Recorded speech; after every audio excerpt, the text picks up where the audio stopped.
बुशरा बीबी ने पहले तो एहतमाम किया था, ये प्लान किया था, लीड करेंगी। पेशावर से एक कंटेनर भी तैयार किया गया था, उसमें बुशरा बीबी ने बैठ के आना था इस्लामाबाद, लेकिन बड़ी होशियारी से, बड़ी चालाकी से जहाज को नाकाम होने का आगे किसको कर दिया है? अली अमीन गंडापुर को। अस्सलाम वालेकुम नाजरीन, मैं हूं अहमद मंसूर। इमरान खान की अडियाला में बैठकर दी गई फाइनल कॉल, बुशरा बीबी पेशावर में वजीर आला हाउस में बैठकर उसको कमांड कर रही हैं। अली अमीन गंडापुर, पीटीआई की जो बाकी लीडरशिप और जो सोशल मीडिया उनका पूरा एक समझ लें कि एक ग्रोह है, ब्रिगेड कह लें, बाहर के मुल्क में जो बैठे हुए हैं वो इसको देख रहे हैं। और फाइनल कॉल का जो फाइनल मरहला है वो आ चुका है। हुकूमत की तरफ से जो तैयारियां हैं वो भी आप तक पहुंच रही हैं। बहुत सारी खबरें इस हवाले से भी हैं कि इस्लामाबाद पे ये जो पीटीआई का एहतजाज है ये क्या शक्ल इख्तियार करेगा, इसमें कहां कहां से उनको सपोर्ट मिल रही है। जो मुज़ाकरात चल रहे थे उसके हवाले से जो बात थी, इस्लामाबाद हाई कोर्ट से जो डायरेक्शन थी कि हुकूमत इस पे बात करे पीटीआई से कि ये इस तरह का एक दंगा फसाद नहीं होना चाहिए, इंतशार नहीं होना चाहिए। जो आम शहरी हैं, जो इस्लामाबाद में मामूलात ज़िंदगी हैं वो मुतासर नहीं होने चाहिए, इसको यकीनी बनाया जाए, उसमें कुछ पेशरफ्त है। और जो क्रैकडाउन है पुलिस ने किया है, कानून नाफज करने वाले अदारों ने, उसकी भी बड़ी खबरें हैं, उस पर हम बात करेंगे। लेकिन सबसे पहले जो वजीर आला हाउस खैबर पख्तूनख्वा में हो रहा है, वहां बुशरा बीबी ने पहले तो एक पूरा ये एहतमाम किया था, ये प्लान किया था कि वो खुद भी लीड करेंगी। पेशावर से एक कंटेनर भी तैयार किया गया था, हम पहले भी ये बात कर चुके हैं। उसमें बुशरा बीबी ने बैठ के आना था इस्लामाबाद, लेकिन बड़ी होशियारी से, बड़ी चालाकी से बुशरा बीबी ने पूरा माहौल बना के एहतजाज को नाकाम होने का, ये माहौल तो बुशरा बीबी ने खुद बनाया है, इस पे भी हम बात करेंगे। आगे किसको कर दिया है? अली अमीन गंडापुर को। बुशरा बीबी लीड नहीं कर रही, ये लेटेस्ट ये डेवलपमेंट हो चुकी है और उन्होंने ये फैसला किया है कि वो पेशावर में बैठ के कमांड एंड कंट्रोल, एक रूम बनाया गया है, एक इमारत में कायम किया गया है, सरकारी इमारत में, 1122 की, और वज़ीर आला हाउस भी सरकारी ही वसाइल हैं। और उसमें जो पैसा इस्तेमाल हो रहा है इस दफा फिर 25 अक्टूबर की तरह खैबर पख्तूनख्वा सूबे का अवाम का पैसा, सरकारी पैसा, वो इस एहतजाज में इस्लामाबाद पे धावा बोलने के लिए इस्तेमाल हो रहा है। अब इसमें कोई अभाम नहीं रहा कि ये जो प्लानिंग है, ये मनसूबाबंदी है, इसका जो मकसद है वो क्या है। मकसद यही है कि हुकूमत को मजबूर करना, उसे खौफ दिलाना कि हम तो यहाँ पे इतनी तोड़ फोड़ होगी, इतना यहाँ पे फसाद होगा, इंतशार होगा, तो हमसे बात की जाए। इस पे बात तो नहीं हो सकी। और ये एक जो पॉलिसी रियासत की और हुकूमत की कि उन्होंने अब 9 मई तर्ज की ब्लैकमेलिंग को बिल्कुल भी बर्दाश्त नहीं करना, उसी को सामने रखते हुए हुकूमत की तैयारी भरपूर है। डेफिनेटली जो रोजगार रोजमर्रा के जो मामूलात हैं अवाम के, वो बुरी तरह मुतासर हो चुके हैं।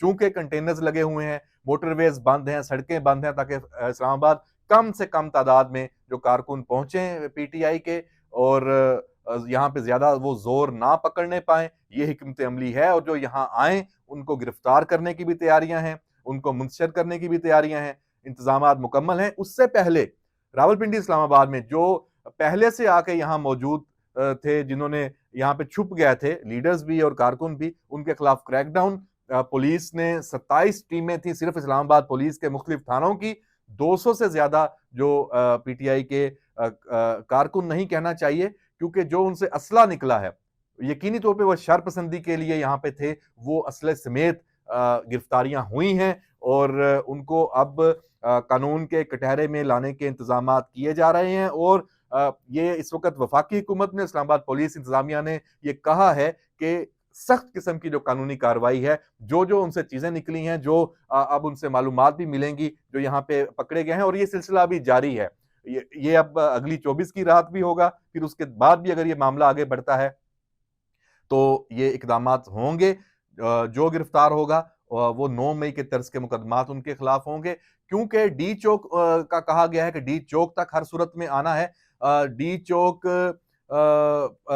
इस दफा फिर टारगेट है और कोशिश यही सामने आ रही है तहरीक इंसाफ के जो लीडरशिप है, उनकी जो हिकमत अमली है, खास तौर पे जो अडयाला से अहकामात हैं और बुशरा बीबी जिस तरह से लीड कर रही हैं कि कुछ ना कुछ तादाद में डी चौक तक पहुंच जाएं, या फिर इस्लामाबाद और रावलपिंडी के वो हसास मुकामात जहां पे जब कोई धरना या कुछ लोग आके बैठते हैं तो फिर एक जो सूरत हाल है क्यास की वो जन्म लेती है, वो भी उनके नजरों में 26 नंबर चुंगी है, वहां भी ये जोर होगा। जो फैजाबाद है वहां पे भी पीटीआई जोर लगाएगी पूरा। तो इसी वजह से इन जगहों पे भी भरपूर एक सूरत हाल जन्म ले सकती है लॉ एंड ऑर्डर की। तो ये जो डेवलपमेंट है ये इस वक्त चल रही है।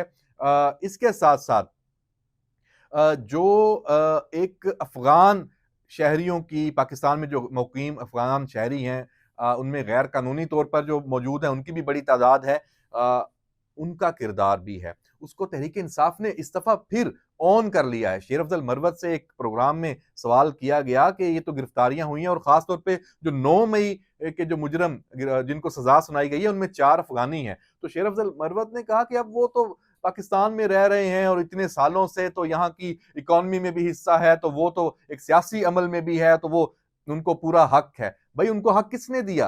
पाकिस्तान के सियासी अमल में, पाकिस्तान की जो कारोबारी मामलात में तो चलें, पूरी दुनिया में हम भी पाकिस्तानी भी जाते हैं दूसरे ममालिक में और वहां हिस्सा लेते हैं, लेकिन ये इंतशार फसाद, पाकिस्तान की जो सियासी निज़ाम को अदम इस्तेहकाम का निशाना बनाना, वफाकी दारुल हुकूमत पे जो आपने धावा बोलना, तोड़ फोड़ करनी और उसमें जो अपने मुफादात, अपने जो अफगानिस्तान के हवाले से और पाकिस्तान दुश्मनी के हवाले से आप अपना कोई अंदर का वो निकालना चाहते हैं गुबार, उसमें आप इस्तेमाल हों, इसकी इजाजत कौन किसने दी है? और पीटीआई उनको इस्तेमाल कर रही है, उनको मौका दे रही है कि वो फिर पाकिस्तान के खिलाफ ये कुव्वतें हैं ये आए और अपने जो मफादात हैं वो हासिल करें, मकासद हासिल करें।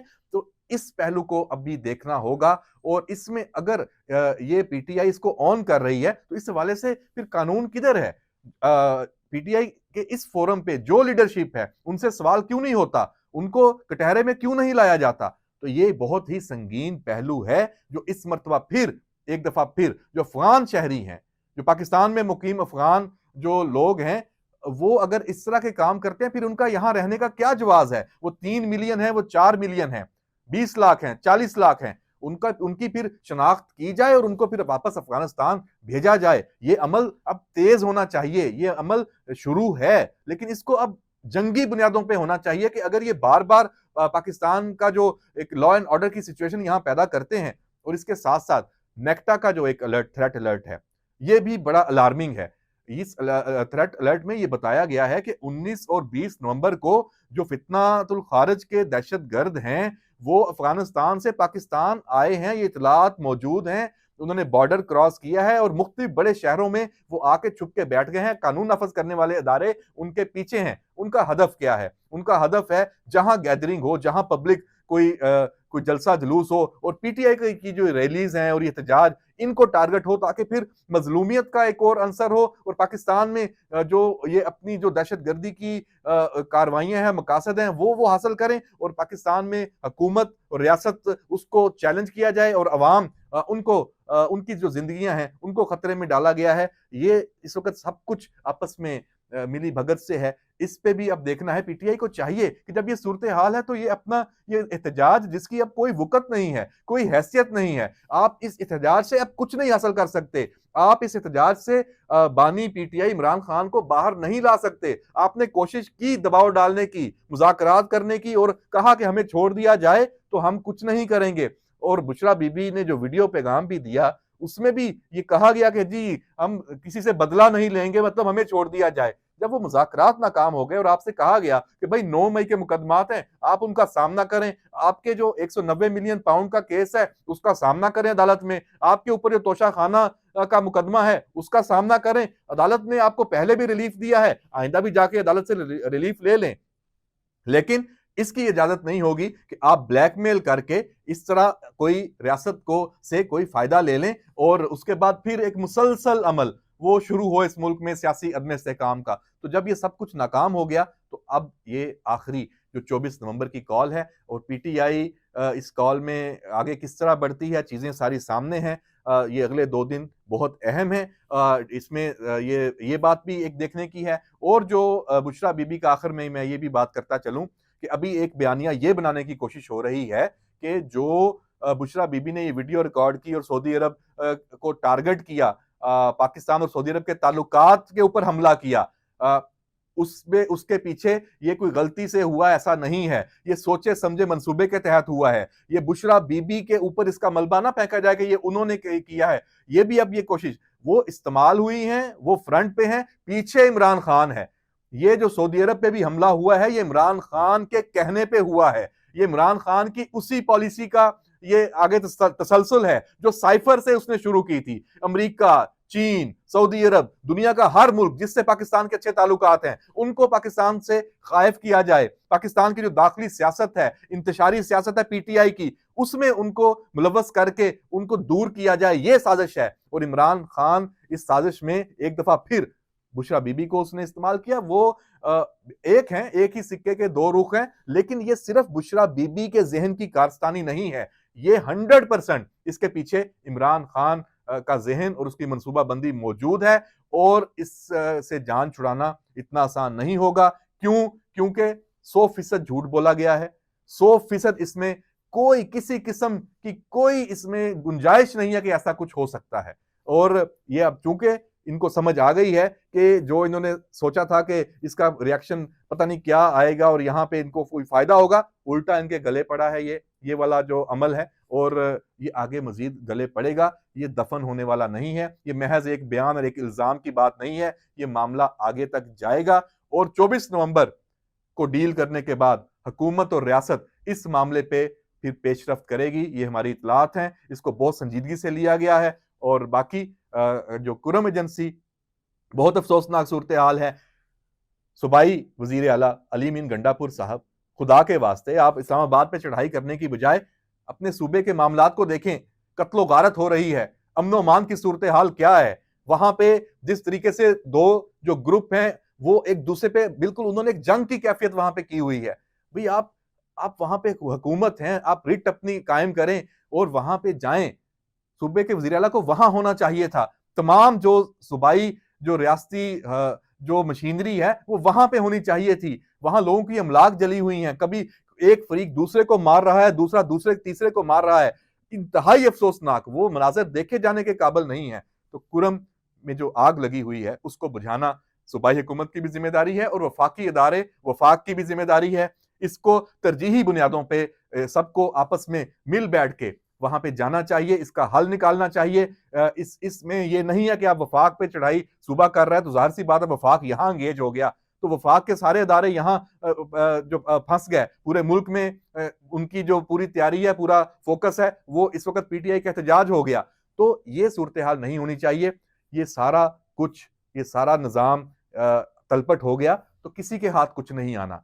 इसमें फायदा किसी का भी नहीं है, किसी पाकिस्तानी का नहीं है। इसमें फायदा सिर्फ पाकिस्तान के दुश्मनों का है। खुदारा पाकिस्तान के दुश्मनों के हाथों में ना खेलें, पाकिस्तान से दुश्मनी मत करें। इस तरह के एहतजाज, इस तरह के इंतशार, इस तरह के फसाद की जो सियासत है उसको खत्म कर दें और रास्ता निकालें मिल बैठ के।